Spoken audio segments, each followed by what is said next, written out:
오늘 말씀의 제목은 하늘에 속한 자입니다. 하늘에 속한 자. 우리는 지난주에 이어 하늘에 속한 사람은 어떻게 세상을 살아야 하는지에 대해서 함께 나누려고 합니다. 오늘은 그 두 번째 시간인데 말씀을 잘 듣고 이 땅을 하늘에 속한 사람으로 살아가는 그런 시도들을 이루는 복된 여러분 되기를 바랍니다.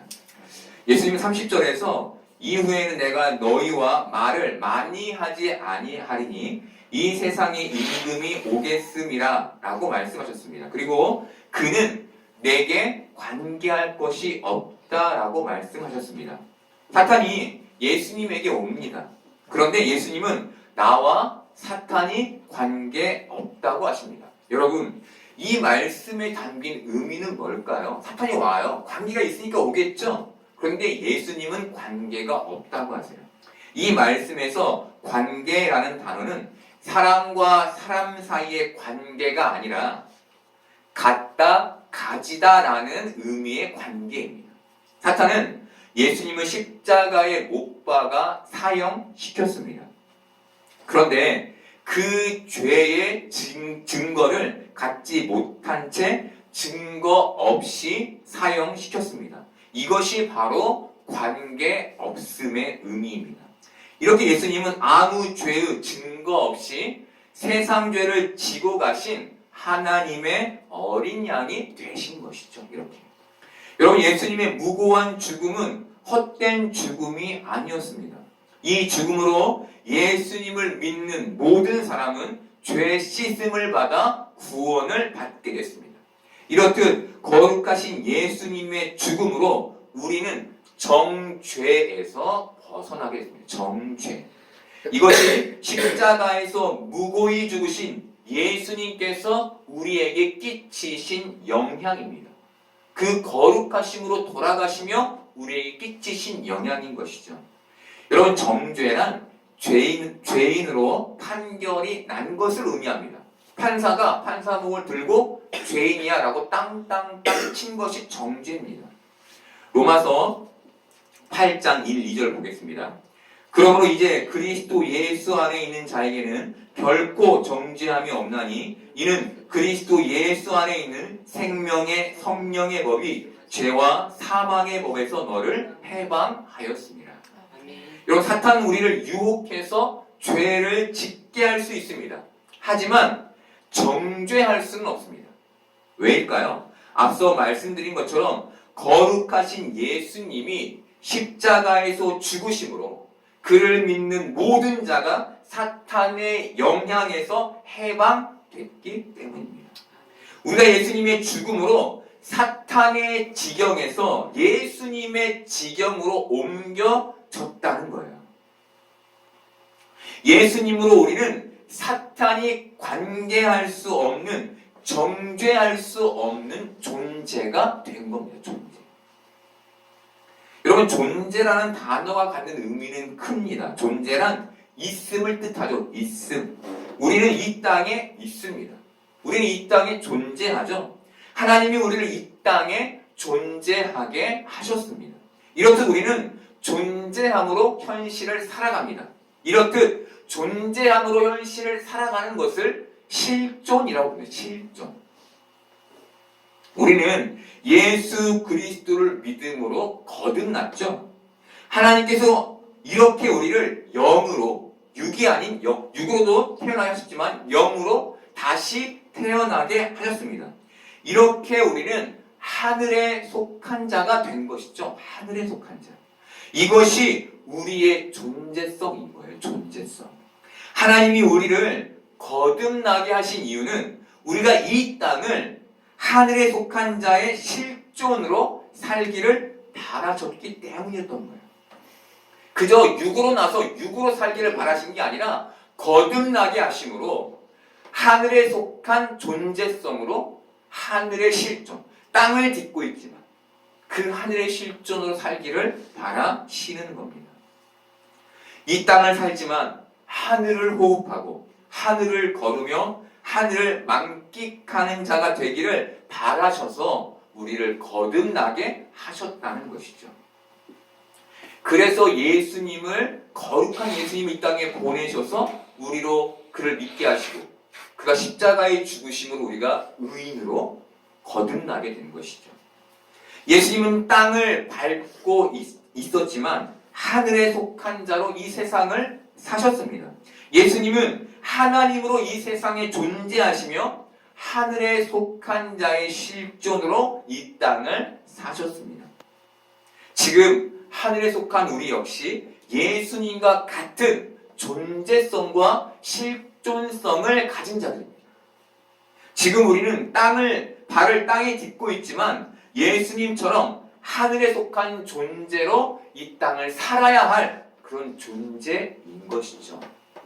이것이 바울이 로마 교인들에게 로마서 8장 1, 2절을 통해 그러므로 이제 그리스도 예수 안에 있는 자에게는 결코 정죄함이 없나니 이는 그리스도 예수 안에 있는 생명의 성령의 법이 죄와 사망의 법에서 너를 해방하였음이라 라고 말한 이유입니다.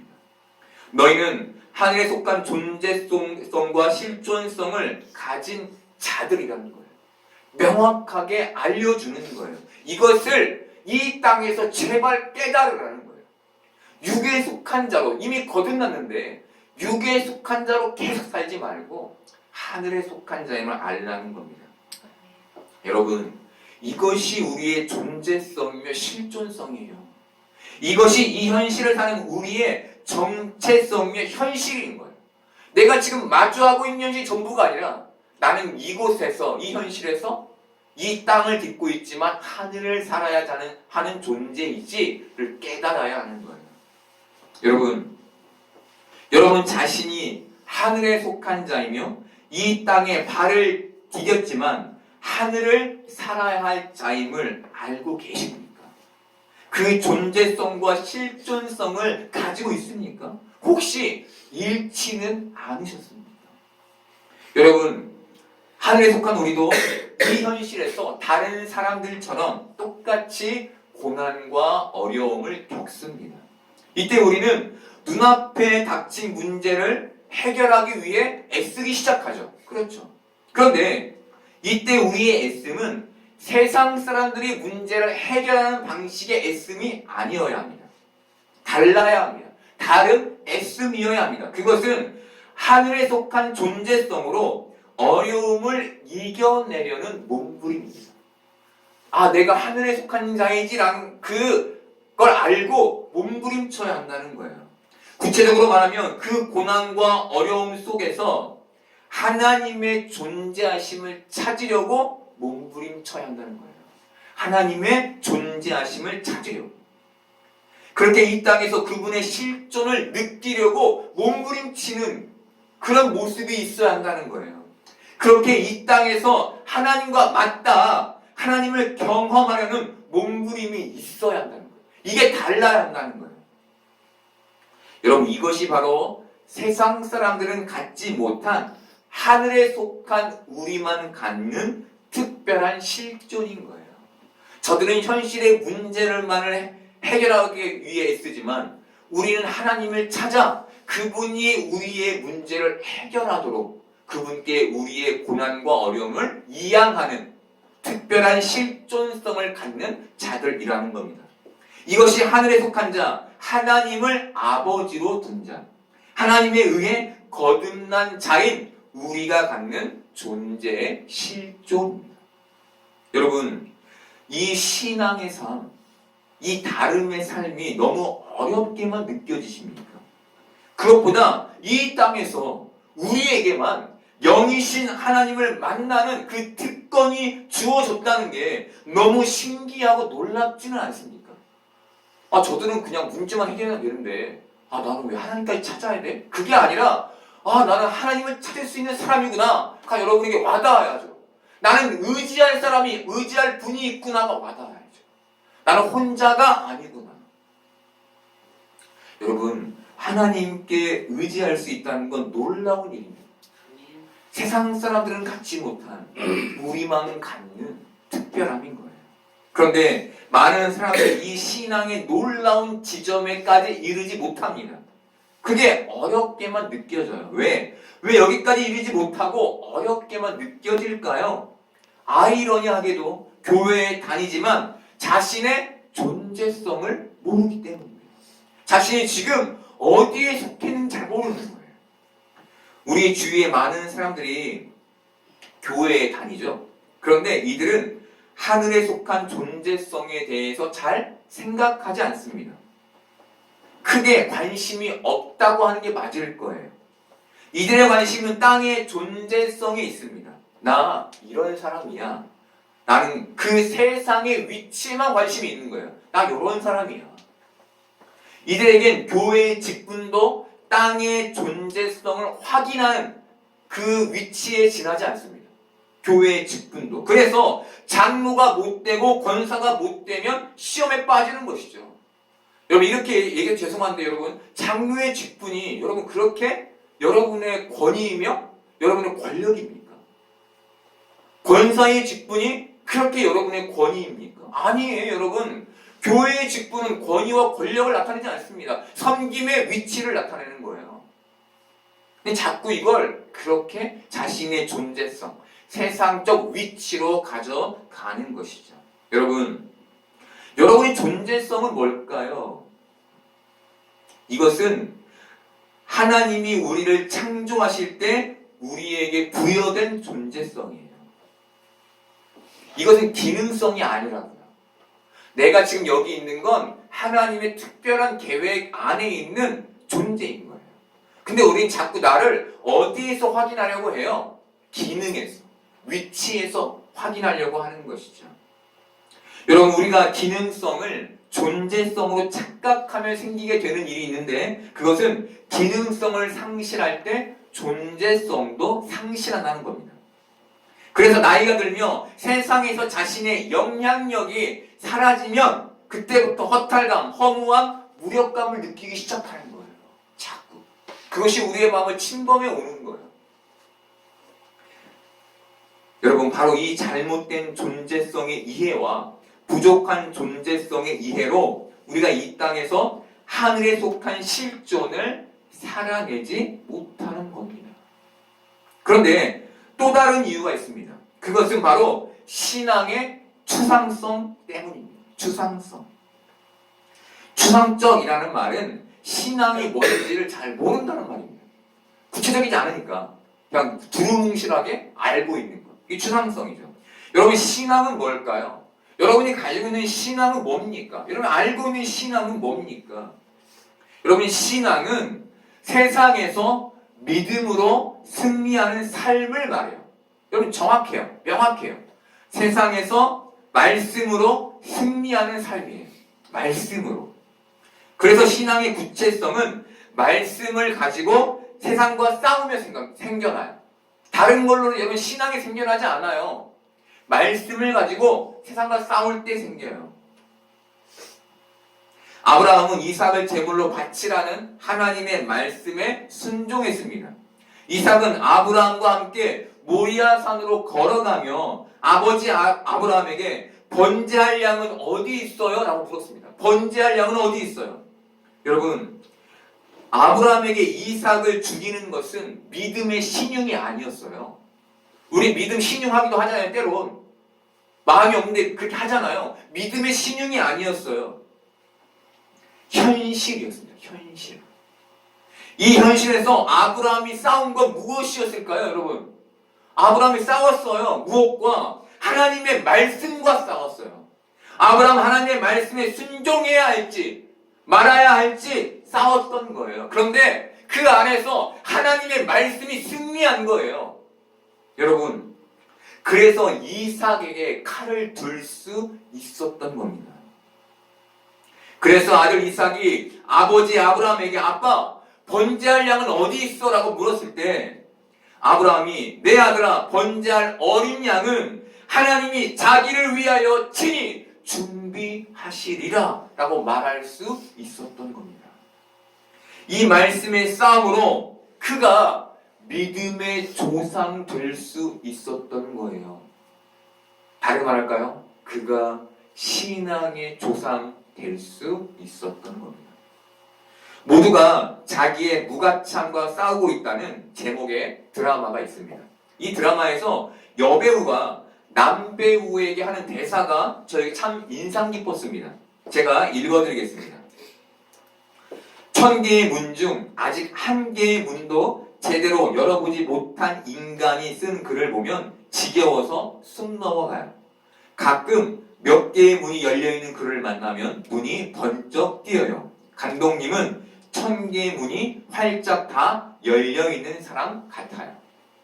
저는 이 여배우가 남배우에게 말한 1000개의 문이 우리의 삶에 있는 고난의 개수로 이해됐습니다. 고난의 개수. 그리고 그 문을 열었다는 말이 고난을 이겨냈다는 말로 이해됐습니다. 그래서 이 대사가 제게 어떻게 들렸냐면, 삶에서 많은 고난을 이겨본 사람의 글은 남들과 달라요 라고 이해됐습니다. 여러분, 말씀으로 1000개의 고난을 이겨낸 사람의 신앙은 그 고통을 말씀으로 이겨본 적 없는 사람의 신앙과 다를 수밖에 없는 거예요. 이들의 신앙은 결코 추상적일 수 없어요. 구체적일 수밖에 없어요. 왜? 말씀으로 이겨냈으니까, 현실을. 여러분은 말씀으로 1000개의 문 중 몇 개의 문을 열어보셨습니까? 이 세상의 어려움 속에서 여러분들이 하나님 앞에서 자기의 존재성을 확인하고 이 현실에서 하늘에 속한 자의 실존으로 1000개의 문을 열어본 경험이 몇 번이나 여러분에게 있습니까? 여러분, 하늘에 속한 존재를 확인하며 이 세상을 신앙의 실존으로 살아가는 복된 여러분 되기를 바랍니다. 우리가 신앙으로 세상을 살다 보면 넘어지기도 하고 쓰러지기도 합니다. 이때 신앙의 열심을 가진 사람들은 자신의 신앙이 부족하다고 여깁니다. 그래서 더 신앙에 열심을 내죠. 그런데 이런 신앙의 쓰러짐이 반복되면 어느 순간 자신을 정죄하기 시작합니다. 그게 못 사는 자신을 정죄하는 것이죠. 여러분, 우리는 거룩하신 예수 그리스도를 믿음으로 그의 의를 전가받은 자들입니다. 전가. 그 전가로 우리는 의인이라 칭함을 받게 됐죠. 여러분, 죄를 가볍게 보라는 말이 아닙니다. 의도적으로 사람을 상하게 하는 죄는 굉장히 나쁜 죄이죠. 의도를 가진 죄.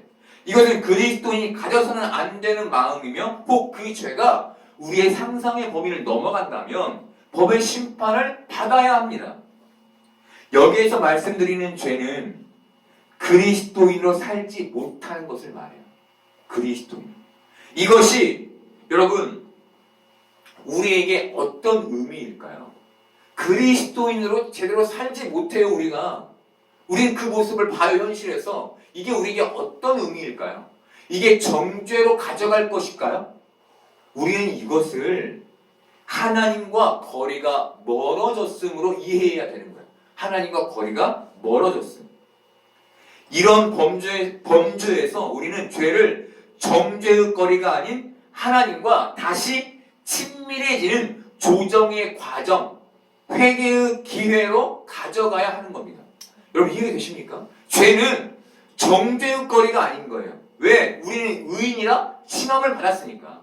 죄는 하나님과의 거리가 멀어진, 그래서 다시 하나님과 친밀해져야 하는 조정의 과정인 거예요. 회개의 기회인 거예요. 바울은 이것을 로마서 5장 20절에서 이렇게 말해줍니다.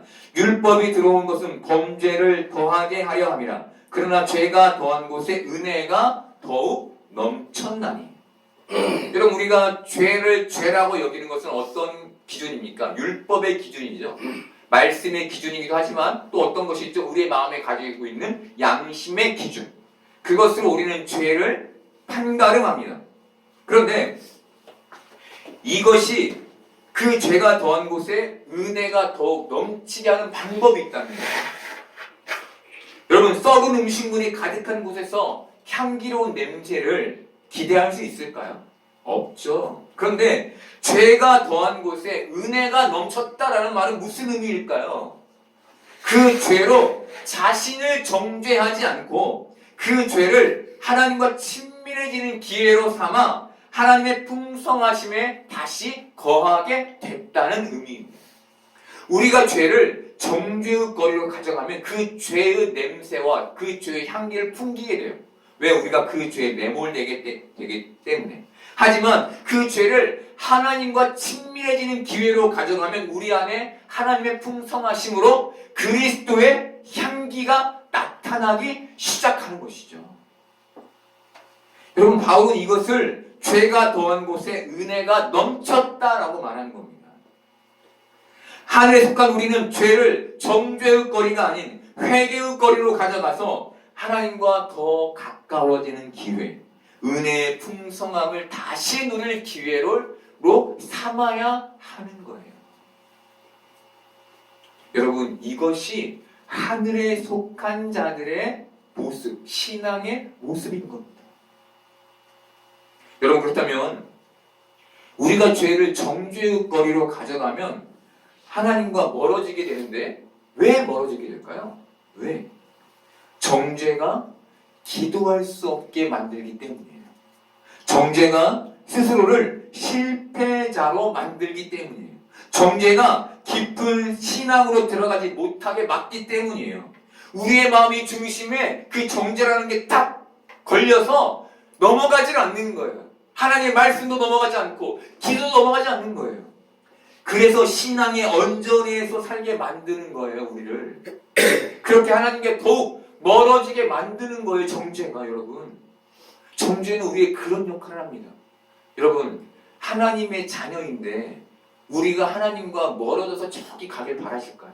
스스로 자신을 죄인이라 여기며 교회에 난 죄가 많아서 교회 못 다녀, 이런 사람 많죠, 여러분. 그게 잘못된 얘기인 거예요. 우리는 죄가 있기 때문에 더욱 교회에 와서 하나님과 친밀해져야 되는 사람들인 겁니다. 그래서 자신을 정죄하는 사람들은 깊은 하나님의 사랑으로 나아가지 못하는 거예요. 이들은 계속 자책해요. 용서를 받아들이지 못해요. 예수님께서 십자가에서 우리를 다 용서하셨잖아요. 근데 그걸 못 받아들여요. 자신의 죄 때문에. 그래서 하나님의 사랑을, 그리스도의 사랑을 누리지 못하는 겁니다. 이들은 계속해서 신앙의 언저리를 빙빙 돌아요. 교회는 다녀요. 성경 공부도 해요. 기도도 해요. 그런데 그 신앙의 언저리로에서 깊이 들어가지 못하고 빙빙 돕니다. 십자가를 지신 예수님이 우리에게 주신 그 은혜의 진수는 누리지 못한 채 빙빙 도는 거예요. 그리고 이들이 무엇을 하는 줄 아십니까? 교회에서 다른 사람을 정죄해요. 왜? 그 마음에 자신을 정죄하는 마음이 있잖아요.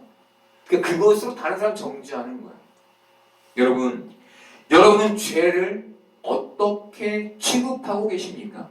여러분이 마음의 정죄, 죄책이 들 때 하나님과 멀어졌음을 아는 여러분 되기를 바랍니다. 그리고 친밀해지는 기회를 삼아 여러분의 마음에 하나님의 풍성하심이 깃들게 하시기를 바랍니다.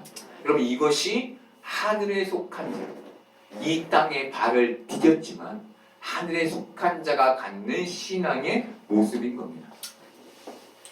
여러분 말씀으로 1000개의 문 중 몇 개의 문을 열어보셨습니까? 여러분, 말씀으로 세상을 이겨가는 신앙의 구체성을 갖는 여러분 되기를 바랍니다. 그렇게 하늘의 존재성으로 하늘의 실존을 살아가는 여러분 되기를 바랍니다.